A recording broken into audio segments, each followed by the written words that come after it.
эч кимден ыраазылык күтпө. Аллах Таала өз кулдарын аны эстөө үчүн жана ага болгон мактоолорун, ыраазычылыгын айтуу үчүн жаратты. Ал эми көптөгөн инсандар андан башкасына сыйынып, макулуктарга мактоолорду айтып, адашкан жолго түшүп кетти. Анткени инсандын напси балеси өз эркин жеңип, напсиге кул болуп калууда. Ошондуктан инсандарга кылган жакшылыктарыңды алар унутуп калышса, ал үчүн сен таң калба. Мүмкүн сени душманга да чыгарып салышы ыктымал. Көрө албастык кылып, ар түрдүү балейлерге да туш кылуусу мүмкүн. Анткени сен аларга жакшылыктан башка эч нерсе кылбаганың үчүн.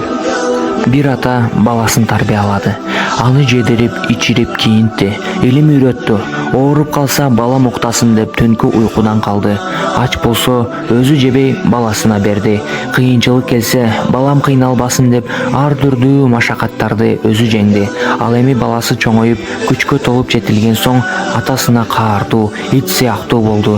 Айтканын кылбай, сөзүн укпай, тоготпой, атасын жек көрүп, ага карап айкырып, бакырып, башына бир балээ болду. Турмушунда жакшылык жасап, анын акыбети тескери айланып, каалоосу орундалбаган инсандарга жакшылыгы түгөнгүс жараткандын алдында алар үчүн чоң сооптор бар экендиги тууралуу куш кабар берели.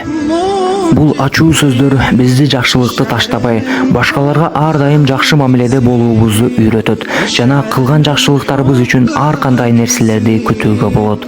Ошондуктан сабыр кылып, сага болгон жамандыктар үчүн көңүлүң калбасын. Аллахтын ыраазычылыгы үчүн гана жакшылык кыл. Кандай болгондо да сен утасың. Сенин жакшылыгыңды билбегенге, сөзүңдү кабыл албаганга көңүлүң чөкпөсүн. Аллахка гана мактоолорду, алкыштарды айт. Анткени сен жакшылык кылуучусуң. Берген кол бербеген колдон жакшыраак.